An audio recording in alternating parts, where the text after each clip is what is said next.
بسم الله الرحمن الرحيم الحمد لله رب العالمين ثم صلاة على رسول الله بعد دمان وسلامية صحافة بشوينت بودلاند ميلو بيكون سجنيهين ما أنتوا تاريخ تاعي مع كل عتنك بيش فبراير القميص شر قميصات كان أوجه الرئي ناقب صومي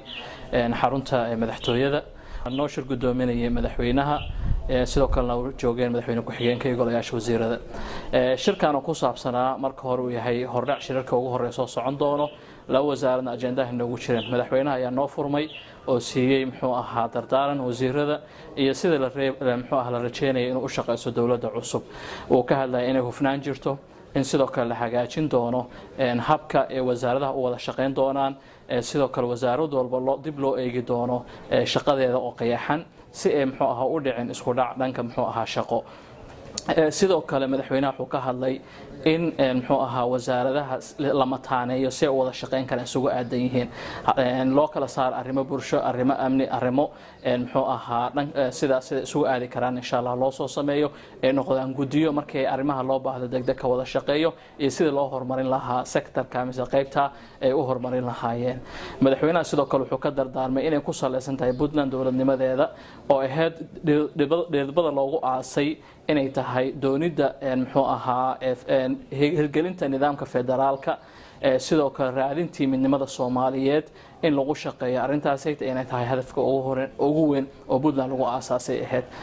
waxa meesha laga wareystay maadaama wasiirada hadda ay la wada wareegeen xilkii wali u diyaarsan in riboodyo ka keenaan muxuu akhbaaraad waxa marka ka warrama meesha wasaaradda maaliyadda iyo wasaaradda ganacsiga oo ajendada ku jira shirka ugu horeysay wasaaradda maaliyadda oo ka hadashay in laga shaqeeyo habkii dakhliga loo kicin lahaa oo loo abuur lahaa inaysan Puntland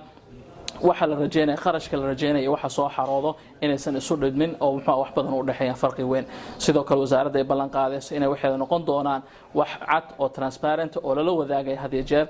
bulsho weynta muxuu ahaa si ula socota wax la qarsanay inay sameeyaan oorin wax walba si ula socdaan in la kobciyo canshuuraadkii in la kobciyo dakhligii in sidoo kale ka codsadeen wasaaradaha kale inay ka wada shaqeeyaan habkii loo kobcin lahaa wasaarad walbana u noqoto wasaarad dakhli abuur oo dakhli soo saarto waxa sidoo kale laga wada hadlay inay jiraan muxuu ahaa lacag qaarkood la qaado oo sharci darro ah inaysan taas dhici jirin ayna sii socon doonin wasaaradda dakhli aysan ogeen oo muxuu ahaa habka loo qaaday aan la marin habka siyaasadda iyo shuruucdii muxuu ahaa wasaaradda maaliyadda marka taana insha Allah haduu Ilaahay raadi qeexi doonaan wasaarad walbana ay kala fadhiisan doonaan waxa inta dheereed wasaaradda ganacsiga ay nala wadaagtay in runtii ay dhiirigelin doonaan in isku dayi doonaan inay horumariyaan in soo dhaweeyaan warshadaha yaryarka in la abuuro oo dalka runtii ay muxuu ahaa lagu soo dhiirigeliyo inay ka maalgashtaan warshadaha yaryarka wax badan aysan ku kicin in la dhiirigeliyo hal